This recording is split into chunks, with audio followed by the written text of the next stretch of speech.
Estamos começando então, com a graça de Deus, a nossa 6ª edição da Academia da Alma, da qual já participaram alguns aqui desde o princípio, outras da segunda, desde a 4ª, desde a última, e alguns pela primeira vez.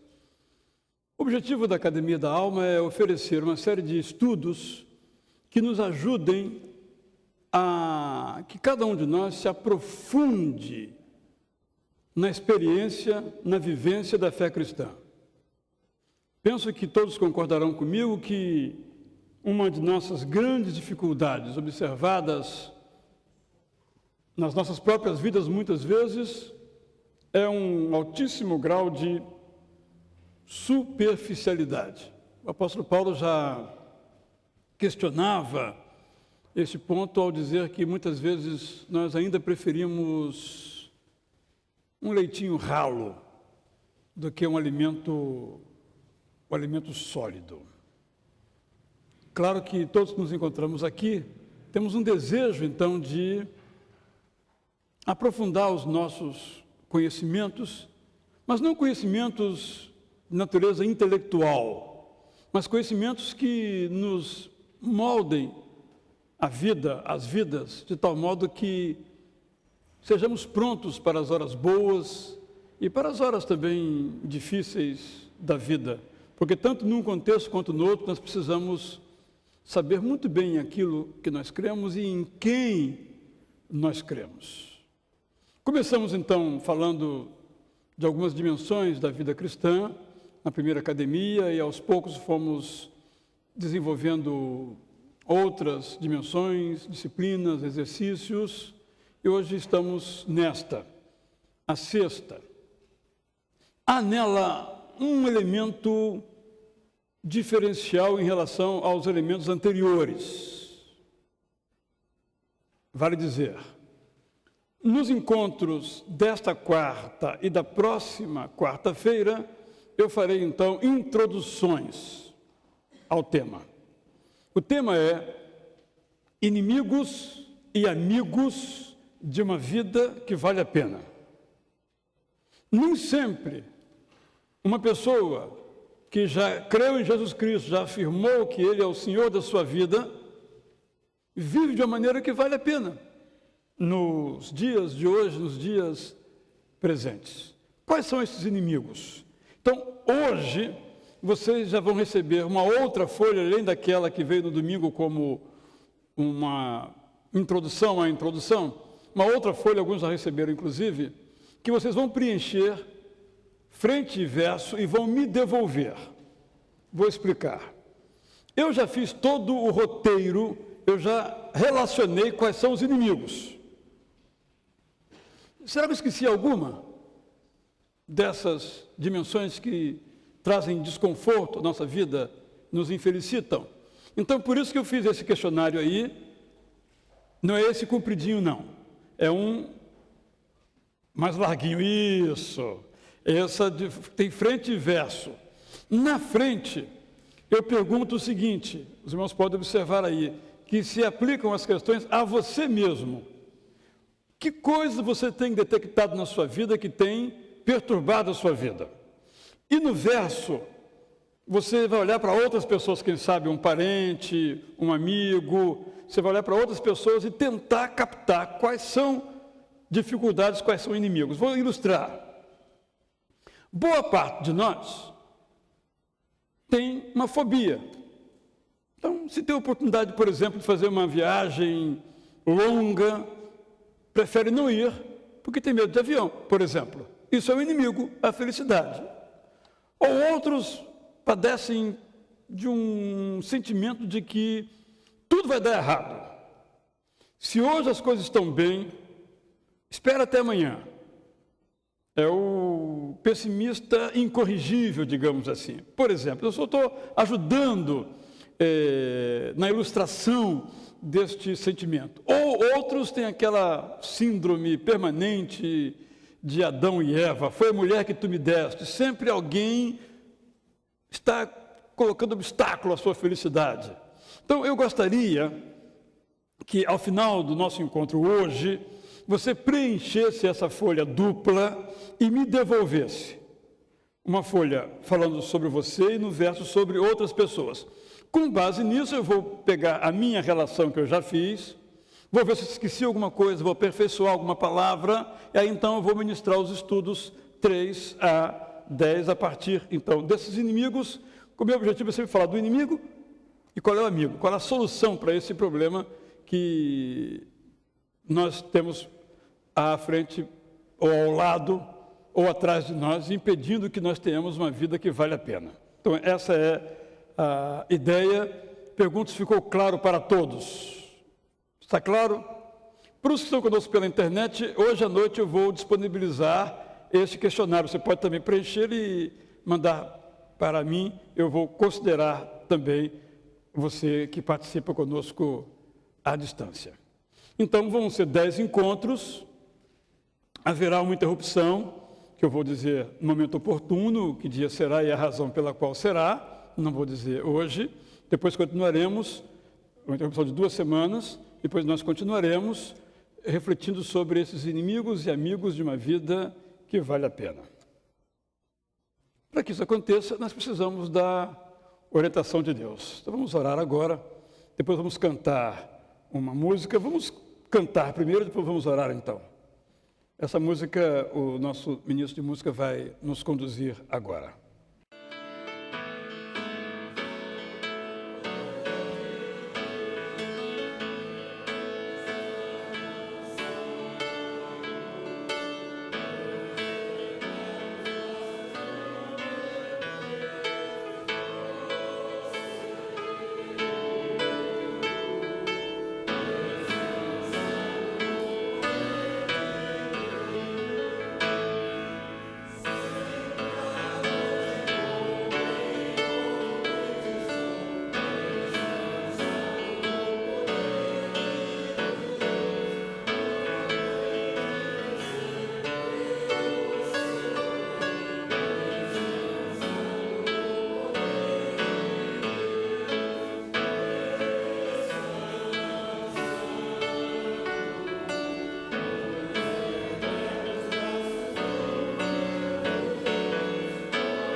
Senhor, aqui nos encontramos desejosos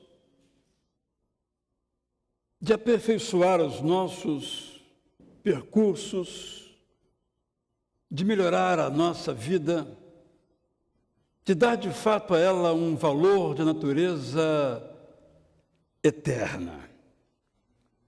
Mas, Senhor, Tu sabes que quando intentamos fazer isso sozinho, nós só ganhamos o cansaço. Tu sabes, são muitos os impedimentos, muitas as amarras, por vezes imensas as amarguras, tantas as dores, como se só pudéssemos capengar. No entanto, o Senhor nos afirma na tua palavra que o Senhor nos fez para voar.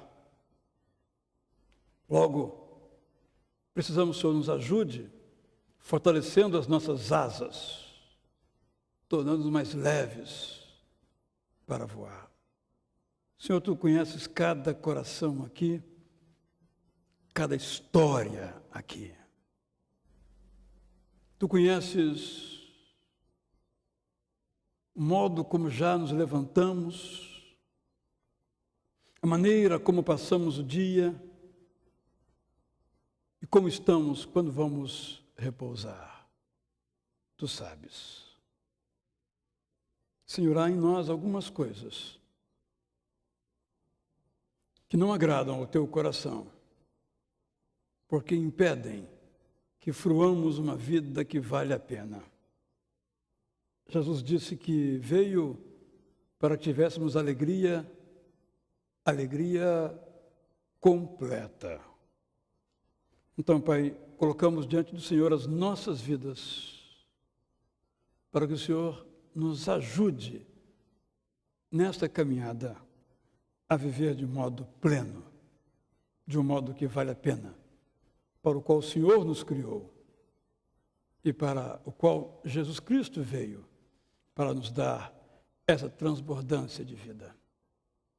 Senhor, se estamos bem, aumenta a qualidade da nossa vida. Se estamos vivendo com dificuldades, Senhor, põe qualidade na nossa vida. Desejamos isto. O Senhor quer isto. Ajuda-nos, Senhor, nós te rogamos, em nome de Jesus. Todos podem, por favor, então, se assentar. A palavra mais valiosa hoje no mundo é felicidade. Não é dinheiro, não é viajar. A palavra de maior valor, como se diz na linguagem dos negócios, maior valor agregado é felicidade. Sem definição, porque quando começa a definir, as coisas já começam a ficar complexas. E nós todos dizemos que nossa meta na vida é ser feliz, de novo, sem entrarmos no que significa ser feliz. No entanto, eu quero trazer 2 comentários bem recentes que eu li de 2 psicanalistas que escrevem na Folha de São Paulo. O primeiro, Francisco Dô, em sua coluna, registra um diálogo que teve com seu filho de 6 anos de idade. O filho perguntou: pai, qual é o sentido da vida? E o Francisco Dô respondeu: filho, qual é o sentido da pedra? Nenhum. Pois então, filho, tanto a pedra quanto a vida são fenômenos da natureza e eles não têm nenhum sentido. Essa explicação desse psicanalista se torna cada vez mais comum, frequente, repetida nos dias de hoje. O que Dô quer dizer, ele explica, eu cito no texto que os irmãos têm em mãos. Embora a vida não tenha sentido algum, somos nós, os donos da nossa própria vida, que damos sentido e graça a esta vida por meio de uma misteriosa e inconsciente força motriz, que se chama o desejo. Quando então, diz Francisco Dô, o desejo, que ele chama de uma constelação de memórias ligadas ao impulso, se manifesta e encontra o seu objeto na satisfação, a vida ganha sentido, a vida ganha brilho, a vida ganha intensidade, mas é um sentido saído de nós. Essa frase, ou esse conjunto de frases desse psicanalista, é chocante. Mas temos que ouvir com atenção. De modo algum concordamos que a vida é tão somente como uma pedra, um fenômeno da natureza. É claro que a nossa vida, a vida biológica, é um fenômeno natural. Mas não é só um fenômeno natural. Por outro lado, quando eu disse que temos que prestar atenção, porque, em certo sentido, sem trocadilhos, o sentido da nossa vida é o sentido que nós lhe atribuímos. Dizendo assim, conquanto a vida tenha sentido, e esse sentido precede a nossa própria biologia, se eu não atribuir um sentido a esta vida, ela não terá sentido, ou ela terá o sentido que eu atribuir. Então, de um lado, a frase é inaceitável, de outro lado, ela nos faz pensar. Numa perspectiva do autor, não há sentido. Em nossa perspectiva, há sentido. Na do autor, o sentido é atribuído por nós. Nossa perspectiva, esse sentido já é dado por Deus. Mas se nós não o descobrimos e não o tornamos nosso, esse sentido volta a ser o que o autor disse, nenhum.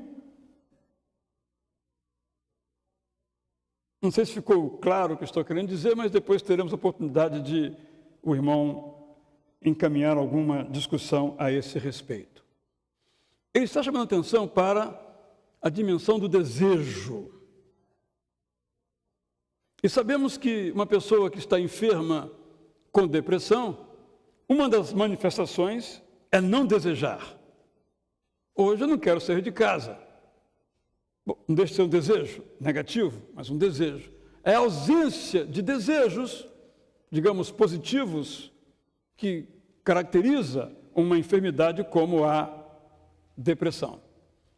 Nesse sentido, portanto, nós acordamos, dormimos, comemos, trabalhamos para realizar os nossos desejos. Segunda frase, segundo parágrafo agora de outro psicanalista que, no meu entendimento, se encontram. Por acaso, escrito na mesma semana, mas nem sei se os autores se conhecem. Gostaria que fincássemos bem atenção, porque é um parágrafo com um pensamento muito complexo, pelo menos para mim. Contado Caligares diz o seguinte: nós dedicamos mais energia à tentativa de silenciar os nossos sonhos do que à tentativa de os realizar. Vou repetir. Em outras palavras, nós dizemos que tudo o que nós queremos na vida é ser feliz, é realizar os nossos desejos. Mas diz ele que nós gastamos mais tempo, passamos mais tempo silenciando os nossos sonhos do que realizando os nossos sonhos. Então ele cita um exemplo. Muitos desistiram de sonhos dos quais os pais não gostavam por medo de perder o amor dos seus pais.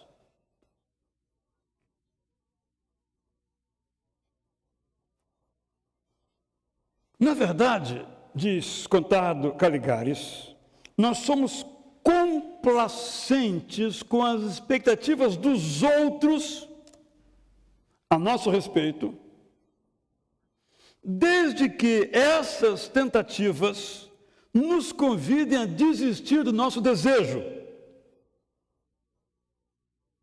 Certamente motivados pelo medo. Eu me lembro da história inaugural da humanidade. quando Adão disse: isso aconteceu, etc, etc, por causa da mulher que tu me deste. Poderíamos, usando aqui a imagem do contado Caligares, o seguinte: Adão, vamos colocar o foco nele, Adão tinha uma proposta de Deus para ele. Era uma proposta de, vamos usar a palavra contemporânea, de felicidade. No entanto, ele renunciou à felicidade, voluntariamente, talvez por medo, que venha a ser isso a felicidade. Atribuiu a culpa, então, à sua esposa. Eu estou usando essa imagem para mencionar o fato de que, provavelmente, Eva, assim Adão recebeu a mensagem, estava contribuindo para que, no fundo, Adão tivesse uma desculpa para renunciar à sua felicidade, sem levar a culpa de ter renunciado. Aí podemos pensar um pouquinho em nossa infância. Naquilo que queríamos ser, ou achávamos que queríamos ser, e não fomos. Ou naquilo que nossos pais queriam que nós fôssemos, e para contrariá-los, nós não fomos. Em ambos os casos, nós renunciamos à nossa liberdade. Uma de modo negativo e outra de modo afirmativo. Então, essa frase do Caligares é, para mim, muito instigante. Nós adoramos nos conformar ou nos resignar às expectativas que mais nos afastam dos nossos sonhos. Aparentemente, preferimos ser o romancista potencial que foi impedido de mostrar o seu talento, a ser o romancista que tentou e revelou ao mundo que não tinha talento nenhum. Aparentemente, nós desistimos com esse comportamento de nossos sonhos, porque ao desistir deles, nós evitamos ser chamados de fracassados. Ou seja, eu estou cada vez mais convencido que o que move a minha vida, a sua vida, a nossa vida, é um sentimento de aceitação. Nós queremos ser aceitos. E nós não convivemos de modo crítico e saudável com vamos colocar aqui a palavra, rejeição. Se então eu tenho um sonho, mas se eu for realizar esse sonho, isso implicará em eu não ser aceito, eu rejeito o meu sonho para ser aceito. E ao fazê-lo, eu escolho uma vida frustrada. Caligares, então, conclui. No entanto, é por minha conta, a vida comporta poucas traições radicais de nós mesmos e de nossos desejos. Muitas soluções negociadas, espúrias, pelas quais a gente busca conciliar desejos diferentes com acasos, oportunidades e outros acidentes, reinventando-nos a cada dia. O que essa frase nos chama ou nos oferece é uma autoavaliação. Vamos colocar em termos bem claros. O que é que você queria ser e você não foi? E por quê? Nós sempre vamos achar alguém responsável por isso. Porque quando eu responsabilizo alguém, eu tiro de mim essa responsabilidade. Eu nunca vou dizer que eu me traí, eu vou dizer que eu fui traído. Essas duas expressões desses dois psicanalistas são muito profundas. Será que de fato a gente tem sonhos e os nega? Sim. Será que nós somos mais autotraidores do que propriamente traidores? Também, provavelmente, sim.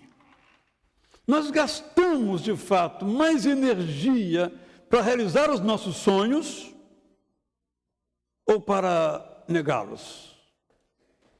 Ou seja, muitas vezes há uma contradição entre aquilo que nós falamos e aquilo que nós fazemos. Por isso estamos falando de inimigos. A linguagem dos Salmos, por exemplo, a maioria deles fala de inimigos como externos. Mas se aplicam à nossa dimensão, porque nós às vezes nos esquecemos que tendo uma mãe deste modo, um pai daquele modo, um avô daquele modo, um vizinho daquele modo, que nos atrapalharam, as Evas da vida, para usar a figura de Gênesis 3, achamos que então nós não realizamos o nosso projeto de vida por causa do nosso pai. E o Caligares conta o seguinte, ele atende casais, e é muito interessante como no casamento um diz para o outro, eu não sou feliz porque eu me casei com você. Como também o contrário, se eu me casar nos tempos anteriores com você, eu vou ser feliz. Há sempre uma transferência. Este é um ponto que nós temos que ter bem em mente por uma razão muito simples. Muito simples, aquela frase já conhecida de todo mundo. Você não pode mudar o seu passado, nem mudar o seu pai, nem o seu cônjuge. Você não pode fazer isso. Mas você pode ver como você vai viver diante disso. Aí voltamos ao apóstolo Paulo, nesse texto que a gente fica assim meio bambiante, que ele quer dizer, o que é isso? Será que é um conformismo, uma renúncia à alegria, à felicidade? Em que Paulo diz, texto bem conhecido, vou ler a mensagem, Filipenses 4, 12 e 13. Já aprendi a estar contente a despeito das circunstâncias. Fico satisfeito com muito ou com pouco. Encontrei a receita para estar alegre, com fome ou alimentado, com as mãos cheias ou com as mãos vazias. Onde eu estiver e com o que eu tiver, eu posso fazer qualquer coisa por meio daquele que faz de mim aquilo que eu sou. Uma versão da mensagem desse texto que nós conhecemos bem fortemente. Mas o apóstolo Paulo tinha razão para estar contente? Primeiro, as igrejas que ele pastoreou, algumas, como diríamos, ou diriam os portugueses, faça-me o favor. Nenhum aqui gosta de pastorear uma igreja, por exemplo, como a de Corinto. Houve igrejas que acusaram Paulo de ser mercenário. Então, em relação às igrejas que ele pastoreou, Paulo não tinha, do ponto de vista objetivo, narrativo, muitas razões para estar contente. No entanto, ele chama uma delas de coroa da sua vida. Ou seja, a alegria de Paulo não dependia da igreja que ele pastoreava.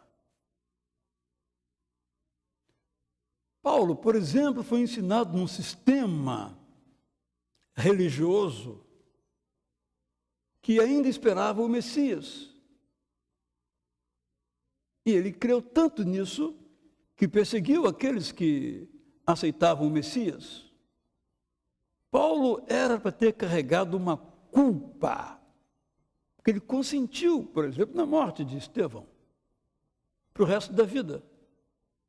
No entanto, você encontra as narrativas que ele faz do seu tempo anterior à fé e só há arrependimento. Não há amargura, nem remorso, e nem fica falando isso toda hora. Paulo foi criado num sistema totalmente farisaico, legalista, das obras em primeiro lugar, de um rigor, de uma exigência absoluta. No entanto, Paulo se tornou o apóstolo da graça. Menciono então esse autor para dizer que ele tinha todas as condições para ser um revoltado.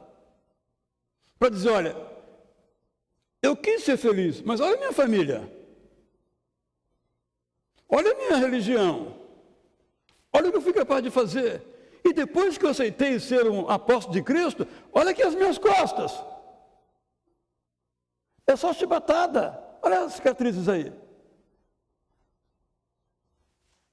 E mesmo quando ele diz, olha, eu trago no meu corpo as marcas de Cristo, ele não faz nenhum sentido dizer, olha como eu sou melhor do que vocês, porque ele diz, miserável homem do que eu sou, eu conheço a minha condição, porque eu quero fazer o bem, mas eu não faço. Como acontece comigo e com você. No entanto, ele diz, eu aprendi a estar contente, a despeito do meu passado. Talvez Paulo fosse sozinho, ou solteiro, ou viúvo, ou separado, talvez não há nenhuma menção, só há menção a um sobrinho, logo a uma irmã, e mais nada. Mas Paulo não tinha como essa contingência, algo que o impedisse de aprendi a estar contente. Onde eu estiver e com o que eu tiver, eu posso fazer qualquer coisa. Ou posso todas as coisas, na versão mais comum. Isso então nos convida, a cada um de nós, a pensar no sentido que nós temos dado às nossas circunstâncias de vida.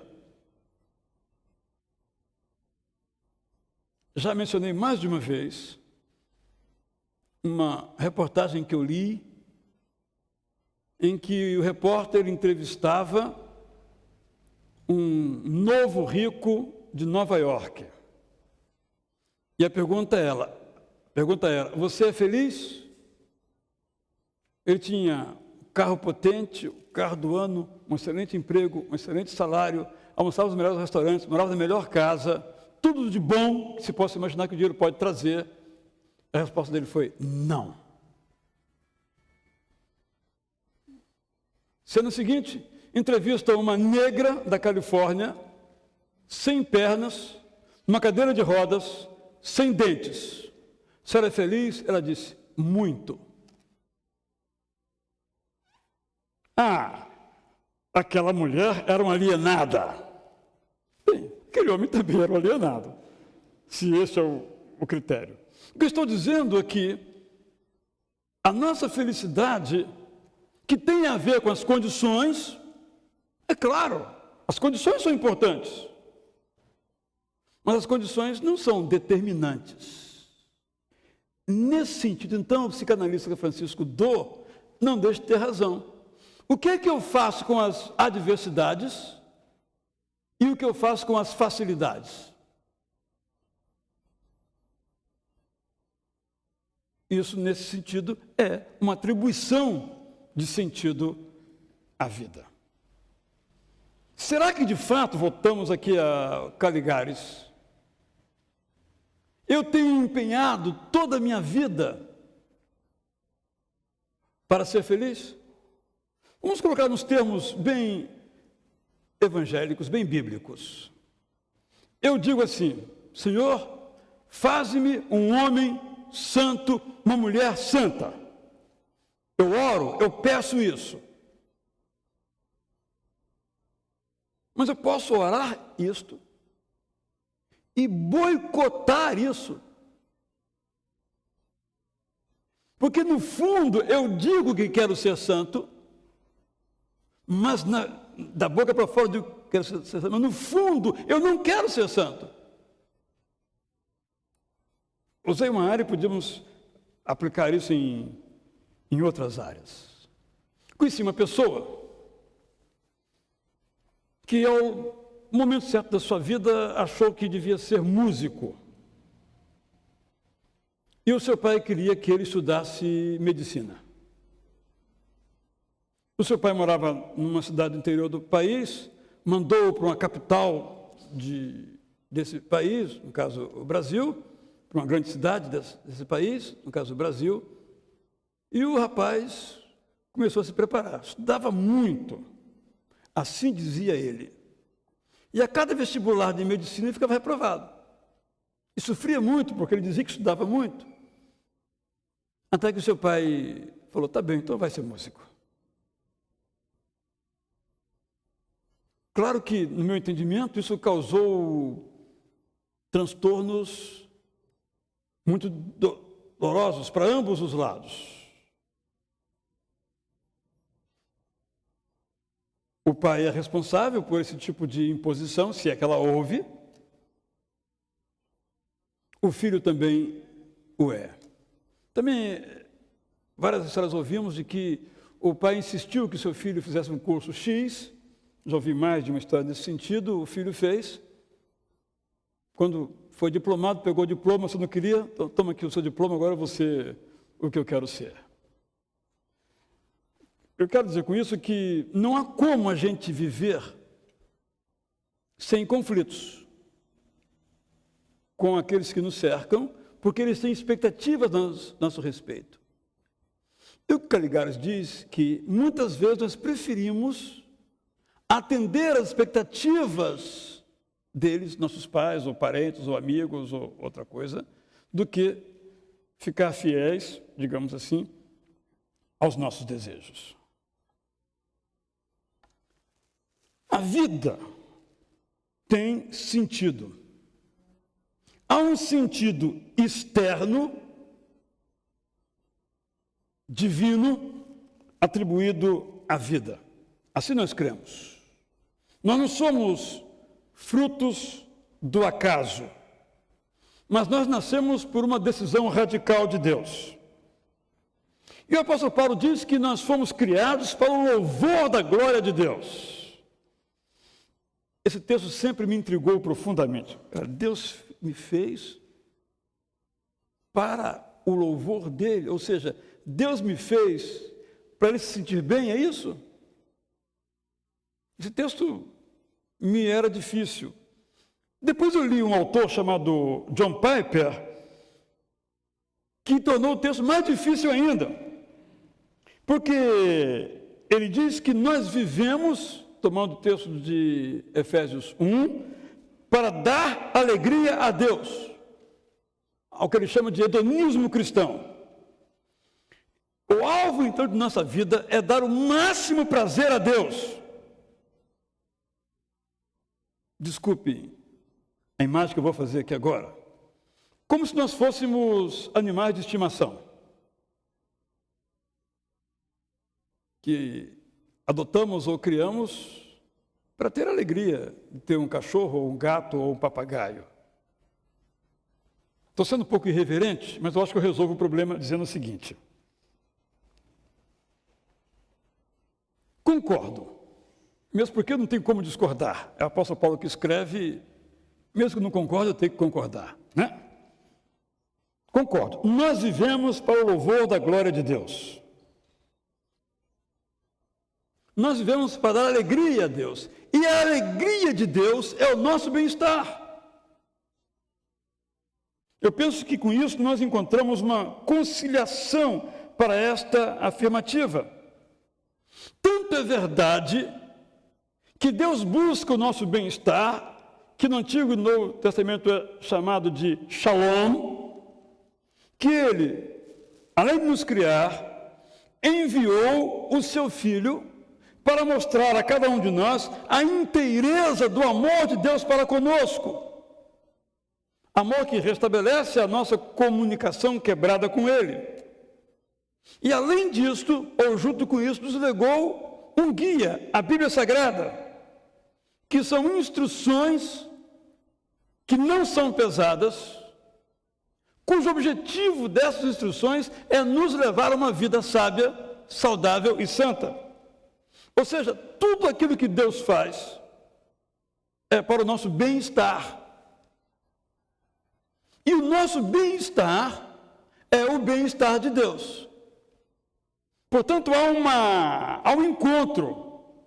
Quando nós vivemos para o louvor da glória de Deus, para usar a expressão tradicional de Efésios capítulo 1, nós estamos vivendo em paz, no sentido de shalom, nós estamos vivendo alegria completa.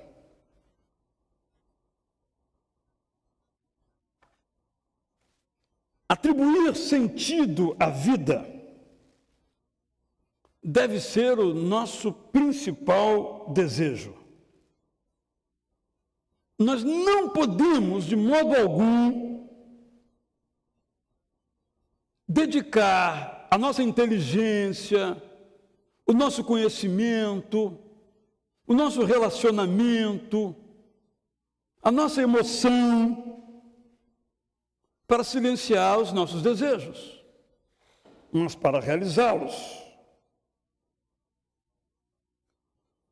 Voltando a Caligares, nós culpamos pessoas, atribuímos responsabilidade às circunstâncias, como se elas nos tivessem tirado o prazer de viver. Mas, no fundo, nós somos derrotados pelo medo de fracassar. Essa é a mensagem que eu quero deixar nesse momento.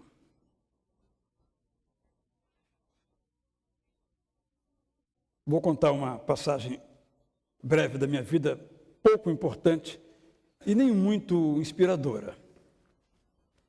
Eu estava com 94 quilos. Estou quase chegando lá de volta, lamentavelmente. Não sei por que a gente faz uns esforços, mas não tem garantia nenhuma. O selo dura um dia. Eu fui a uma praia, lá no Espírito Santo, Conceição da Barra. Chegando lá, tinha um ultraleve. Ora, quem de nós não gosta de voar? Homem, sobretudo, a adolescência inteira sonha que está voando.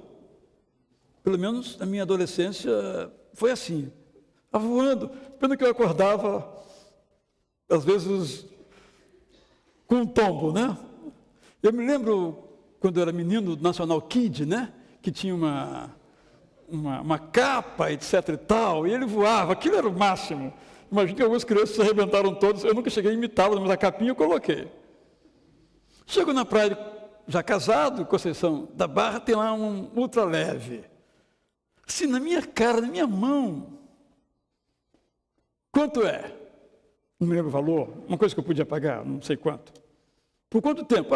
X minutos. Qual é o percurso? Eu já tinha olhado, o cara vai lá e volta, talvez uns 15, 20 minutos.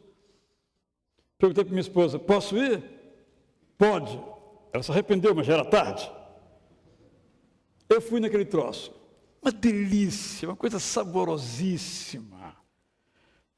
Você começa a subir no ultraleve com um motorista, que ela chega lá em cima. Quando chega lá em cima, como que ele para no ar?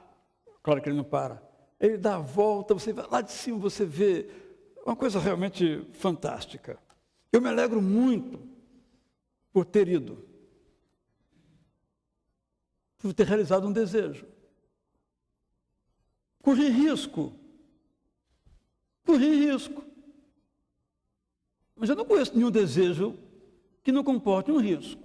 Não estou pregando irresponsabilidade, claro. Eu olhei primeiro o motor, eu observei vários subindo, voltando e descendo, mas isso não zera o risco, minimiza-o, mas não zera o risco. Por que estou dizendo isso? Eu poderia dizer, não, eu não fui, porque eu não tinha dinheiro, ou ia me fazer falta. Então eu não fui, não é porque eu tinha medo, porque o dinheiro estava curto. Estou absolvido do meu medo. Eu não fui porque... E lá em cima, como é que eu ia me comportar? Será que lá em cima eu não ia tremer de medo? Não ia dar vexame? Eu não fui por medo de fracassar. E aí nós poderíamos brincar com essa história. Eu queria que você pensasse em coisas que você não fez porque teve medo de fracassar. Mais ou menos como você não pede uma coisa a Deus, porque se Ele não der, o que é que você vai fazer? Então é melhor não pedir. Ou seja, parece que para muitos de nós o centro da vida é o medo.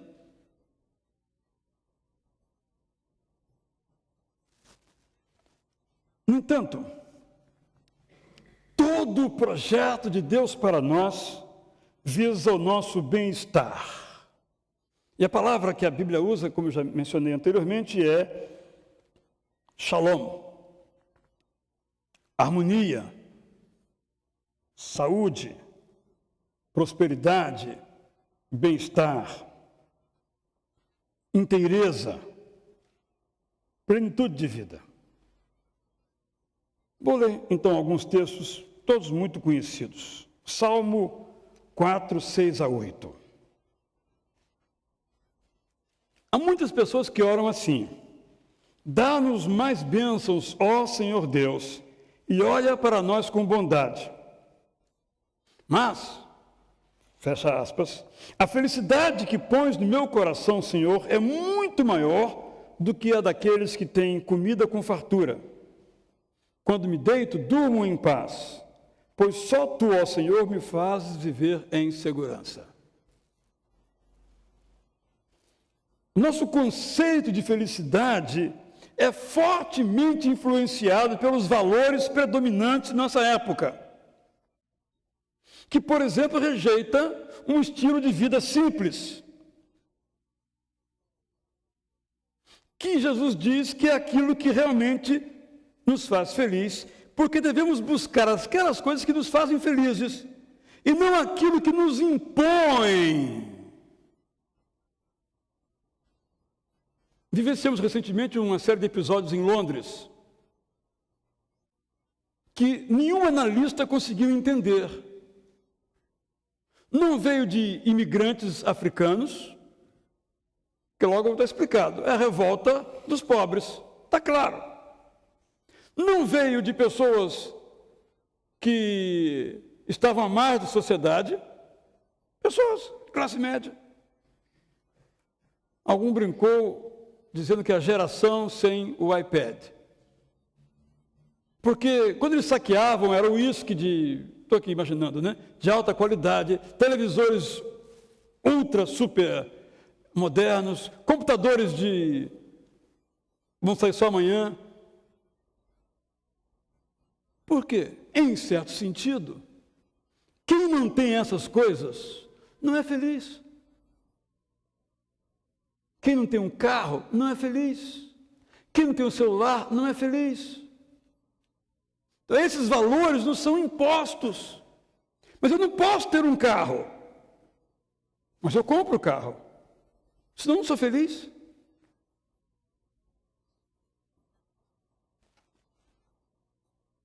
No nosso tempo aqui, eu vou fazer uma coisa um pouco provocativa, talvez, nos manda que tomemos remédio para as dores da alma. Quando só devíamos tomar remédio no caso de um sofrimento emocional, psíquico insuportável. Não a toda dorzinha da alma ou das emoções.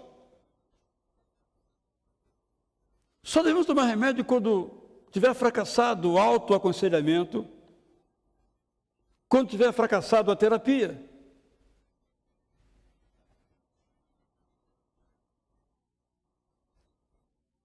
Estou dizendo isso porque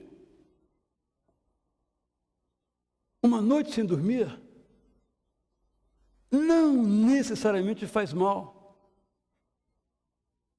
Pode fazer bem. Mas se eu tomo remédio para dormir toda noite, nunca saberei. Não estou entrando aqui nos dramas das enfermidades mentais, psíquicas. Não é nisso, não. Estou falando de, como se tem dito, que as pessoas não suportam uma tristeza.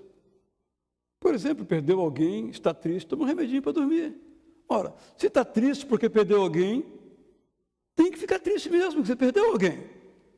Mas nossa cultura, não é? E você conhece pessoas que andam com um remedinho, ou para dor de cabeça, ou para qualquer coisa na bolsa, no bolso, qualquer coisinha, toma um remedinho. Porque a nossa cultura diz que ninguém pode sofrer. Ninguém pode ser infeliz, vamos chamar assim. Ninguém pode ficar triste. Ninguém não pode não ter um carro última geração ou um computador potentíssimo. Porque quem está fora disso é infeliz. E como o centro da vida é ser aceito, eu faço essas coisas que me tornam aceito. Isaías 65, 21 a 25. Vocês vão construir casas e morar nelas, farão plantações de uvas e beberão do seu vinho. Não construirão casas para outros morarem nelas, nem farão plantações de uvas para outros beberem do seu vinho. O meu povo viverá muitos anos como as árvores, e todos terão o prazer de aproveitar as coisas que eles mesmos fizeram. Todo o seu trabalho será certo, e os seus filhos não acabarão na desgraça, pois eles e os seus descendentes serão a raça que eu abençoarei para sempre. E aí o texto continua. Diferentemente de nossa cultura, em que prosperidade é acumular, a proposta de Deus aqui tem a ver com justiça e paz. Justiça é igualdade de oportunidades para todos. E paz é permitir que o leão e o cordeiro, que moram dentro de nós, possam conviver de modo respeitoso. Ser próspero, fica bem claro aqui nesse texto, a parte que eu não li, é ter os ouvidos abertos para ouvir a palavra de Deus. Não acumular coisas. Filipenses 4, 4 a 7, nova tradução da linguagem de hoje, diz: tenham sempre alegria, unidos com o Senhor, repito, tenham alegria. Sejam amáveis com todos, o Senhor virá logo. Não se preocupem com nada, mas em todas as orações peçam a Deus que vocês precisam. E orem sempre com o coração agradecido. E a paz de Deus, que ninguém consegue entender, guardará o coração e a mente de vocês, pois vocês estão unidos em Cristo Jesus. O conceito bíblico, portanto, de felicidade inclui alegria, amabilidade ou afabilidade no trato com os outros, serenidade, esperança em Deus, gratidão pela vida e uma sensação de bem-estar. Isso é felicidade no conceito bíblico, que é muito diferente do que temos visto. E Jesus diz então, olha, João 15, 11, também leio na nova tradução da linguagem de hoje, eu estou dizendo isso para que a minha alegria esteja em vocês e a alegria de vocês seja completa. Ele então diz, deixo-vos, estava lendo na memória, né? Deixo com vocês a paz. É a minha paz que eu lhes dou. Não lhes dou a paz como o mundo a dá. Não fiquem aflitos, nem tenham medo. Então eu digo, A paz no mundo, ou melhor, a paz do mundo tem um nome: medo. Tudo que eu falei agora se resume nisso.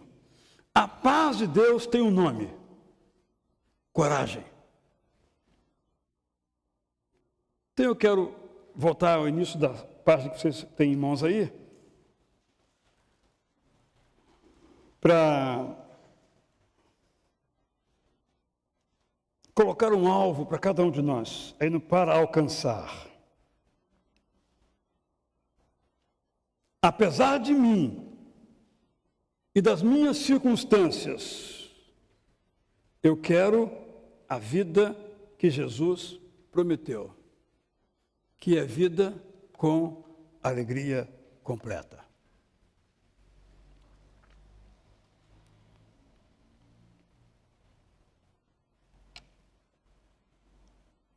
Eu parto para o final, então, sugerindo algumas coisas nesse acrônimo, acorde, de natureza bastante prática. Só você pode responder. Primeira pergunta. Lembrando do que o apóstolo Paulo disse. Eu já aprendi a arte do contentamento com o que eu sou. Paulo disse, eu aprendi a estar contente. Podíamos dizer, eu aprendi a ser contente. Aprendi. Por isso, a academia da alma. Temos que aprender. Na linguagem comum, temos que malhar. Aprendizagem, conhecimento, decisão e ação. Então você precisa responder essa pergunta. Eu já aprendi a arte do contentamento com o que sou? Confesse, em segundo lugar, que você tem deixado os ladrões roubar a sua alegria. Todos nós. Isso acontece com todos nós. No entanto, às vezes acontece como algo esporádico. Não traz grandes transtornos. Mas às vezes acontecem como coisas frequentes e levam para bem longe a alegria. Quando houve aquela tragédia na vida da família de Eli, a sua nora disse, acabou-se a glória de Israel. Há muitos cristãos vivendo o seu Icabod. No entanto, a promessa de Jesus Cristo é: eu quero que a minha alegria seja completa. Vamos simplificar, total. Quais são os ladrões da sua alegria?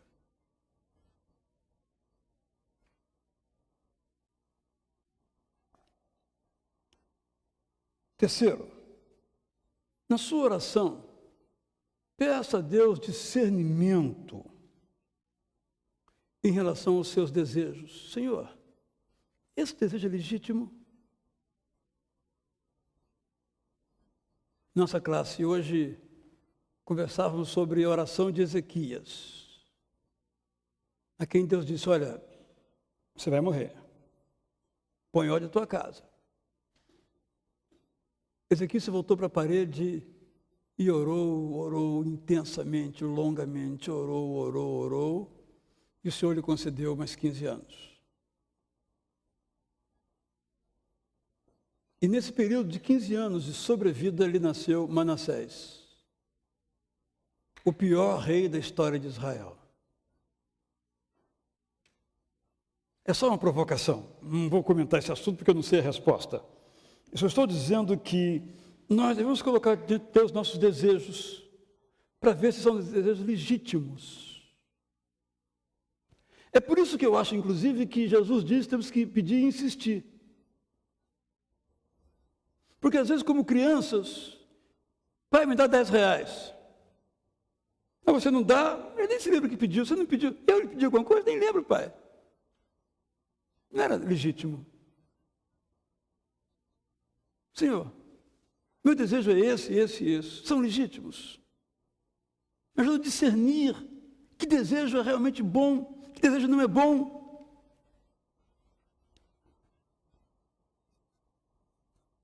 Quarto, medite sobre esse tema. O que é uma vida que vale a pena?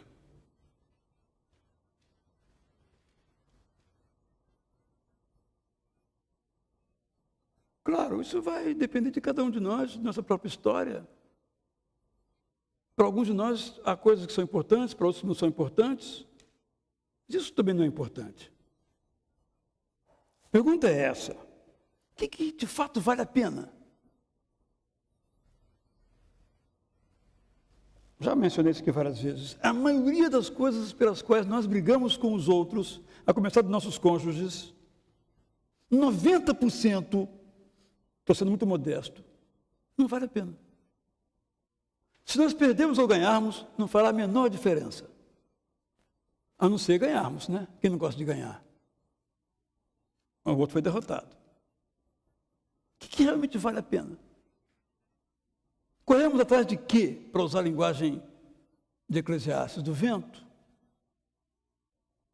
Eu acho que a maioria de nós corre atrás do vento. Isso que não vale a pena. Acho que essa é a questão. O que vale a pena? Quinto, decida viver de um modo transbordante. Eu tenho dito que a vida, vou repetir isso aqui várias vezes, né? É feita de desejo, decisão e disciplina. Tem outros desses, mas estou excluindo agora. Desejo, decisão e disciplina. Deseje. Se você não tem uma vida transbordante, deseje ter uma vida transbordante. Isso implica em renúncias. O que eu vou deixar de fazer? Ou até mesmo deixar de desejar? Alguma coisa que não se tornou importante no meu projeto de uma vida transbordante. Empenhe-se para persistir. Aí eu volto ao contado Caligares. Quando a gente vê que vai fracassar, a gente desiste para não ser um fracassado. Que é o maior fracasso. O maior fracasso não é ousar e não conseguir. O maior fracasso é não ousar. Como eu brinco, você pede um favor a alguém, mas se ele me disser não, bem, o máximo que ele pode dizer é não. Qual é o problema de dizer não? Vai lá e peça o que você quer. Você vai comprar um produto numa loja. Você vai dar um desconto? Não. Pronto. Você resolve se vai comprar ou não o produto. Qual é o problema de você dizer não? Não, ele vai que ele me diga não. Volto, nós queremos sempre ser aceitos. Até o vendedor de sandália. Não, quem tem que ser aceito é ele, não nós. Mas parece que estamos sempre negociando para a gente ser aceito, ser aceita. Quando nós podemos ousar. Porque é uma promessa pendendo aqui sobre a nossa cabeça. E essa promessa é de vida transbordante. Eu às vezes penso assim, Jesus Cristo olha para mim, Israel, foi para isso que eu morri no seu lugar, cara. Eu quero mais, muito pouco. Você está muito conformadinho, eu quero mais, está pouco. Você acha que eu morri só para esse pouquinho só? No seu lugar? É um projeto, é interessante, a Bíblia toda é um projeto de vida transbordante, toda ela. Desde aqueles mandamentos aparentemente tão pesados e estranhos, são todos para a gente ser feliz. Para usar o termo moderno, a Bíblia não usa essa palavra. No entanto, nós não temos coragem.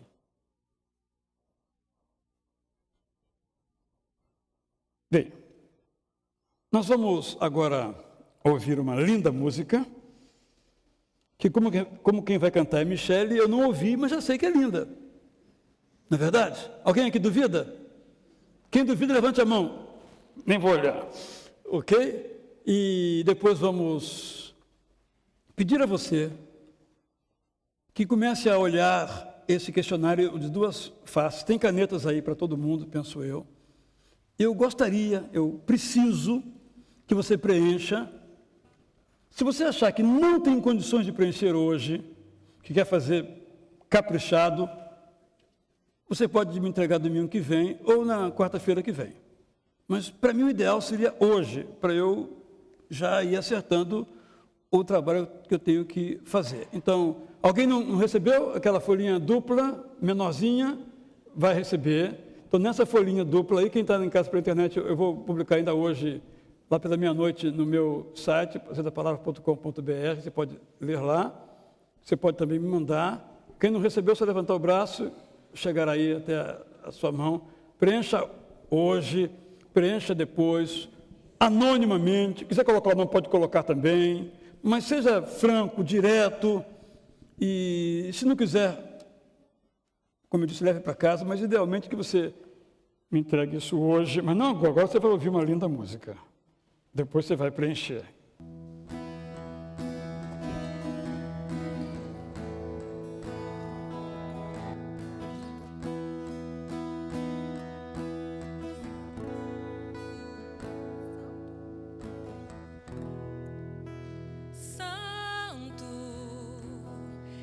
Toda a terra proclame que Ele é santo.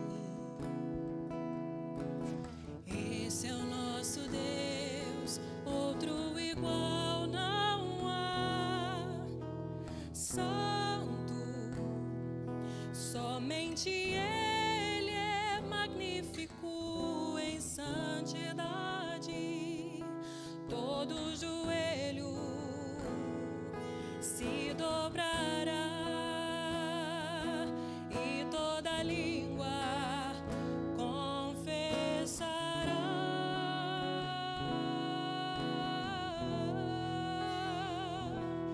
Ele é santo, Senhor onipotente, grande e excelente é o seu nome.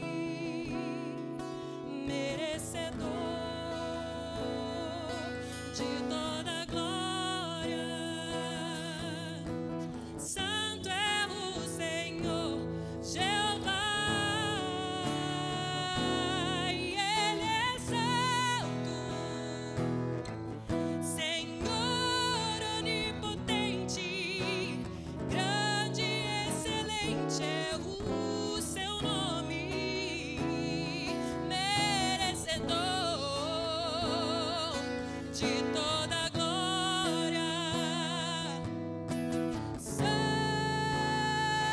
é o Senhor Jeová.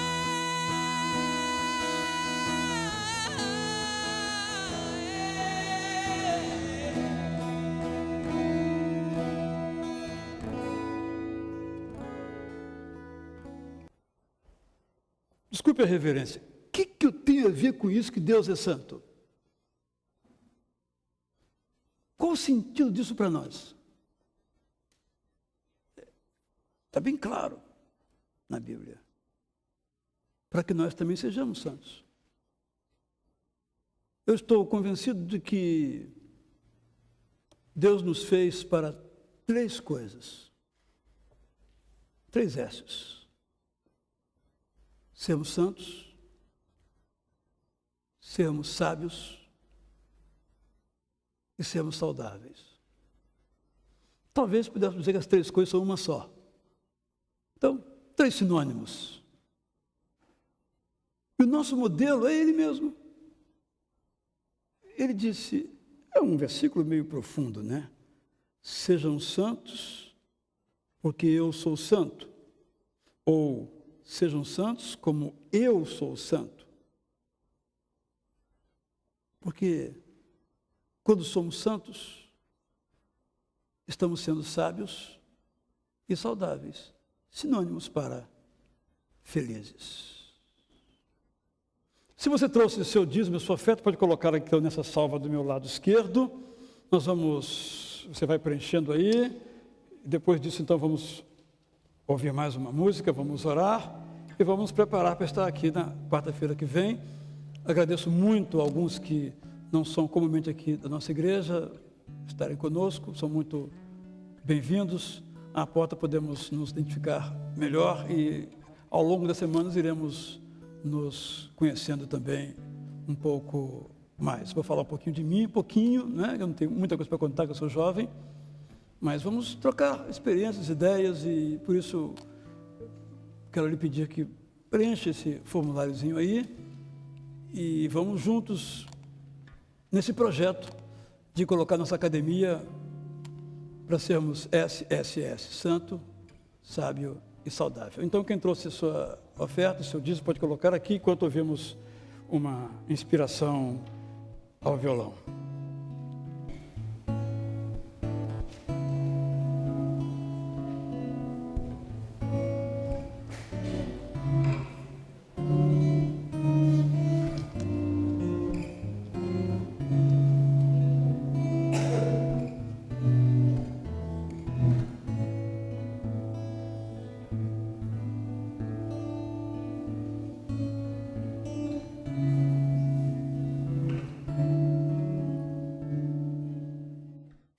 Vamos orar então. Deus, muito obrigada pelas novidades que o Senhor sempre tem para nós. Obrigada por aquilo que você acertou lá no fundo do nosso coração. E eu peço, Espírito Santo, que o Senhor continue a tua obra, porque isso nos faz felizes. E continua fazendo o que você quer fazer cada quarta-feira aqui, nesse lugar. Amém. Vem, leva-nos para casa, debaixo da tua paz, da tua proteção. Ajuda-nos durante essa semana ainda, pois precisamos de ti. Visita-nos nas nossas necessidades. Amém, Senhor. Deus. E nós queremos dizer muito obrigada, dizer que te amamos e pedimos que tu acrescente mais desse teu amor por nós, que nos faz te amar. Amém. Muito obrigada, Senhor. É a minha oração em nome de Jesus. Amém, Senhor. Vamos então ouvir a música que finaliza o nosso encontro hoje.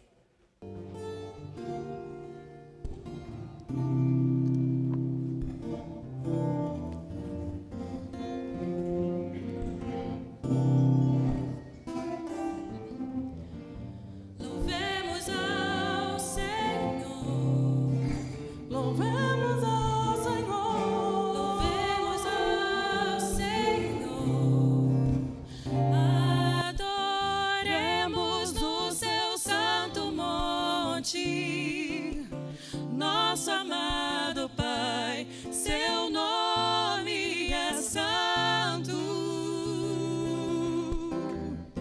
Louvemos ao Senhor, louvemos ao Senhor, louvemos ao Senhor.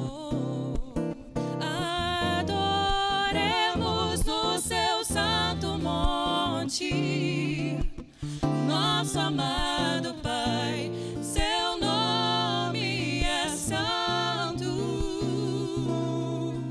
Louvamos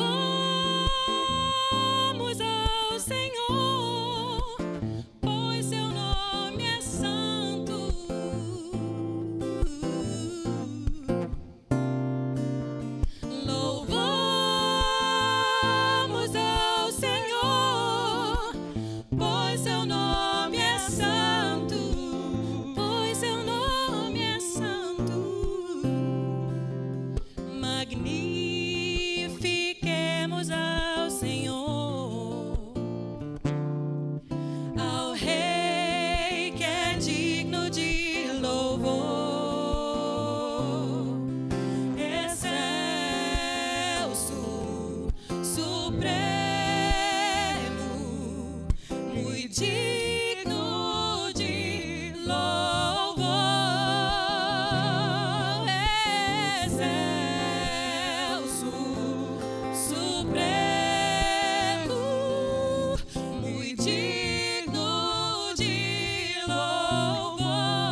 Hosana, Hosana,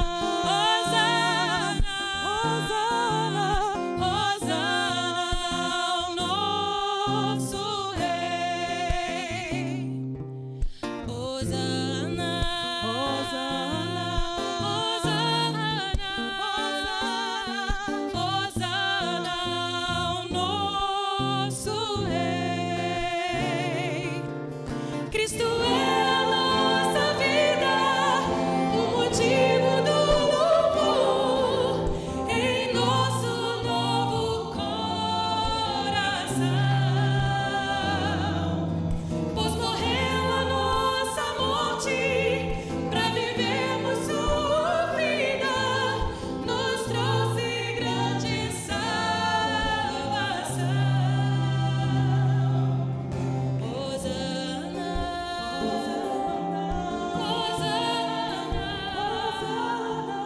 Hosana, nosso Rei. Hosana, Hosana, Hosana, nosso Rei. Ao final de cada estudo, tem esse exercício aí, com algumas perguntas e sugestões. Uma sugestão que eu faço a você é a seguinte: pegue um caderno, ou usando o meio eletrônico, se assim quiser, escreva a pergunta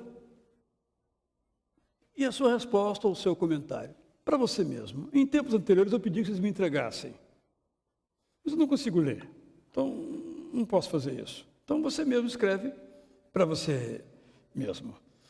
A semana a pessoa me encontrou, a propósito desse formulário que eu distribuí domingo passado, disse assim para mim: olha, eu preenchi e alcancei 96 pontos. Eu disse: está melhor do que eu, então. E a frase final é a seguinte: a vida vale a pena.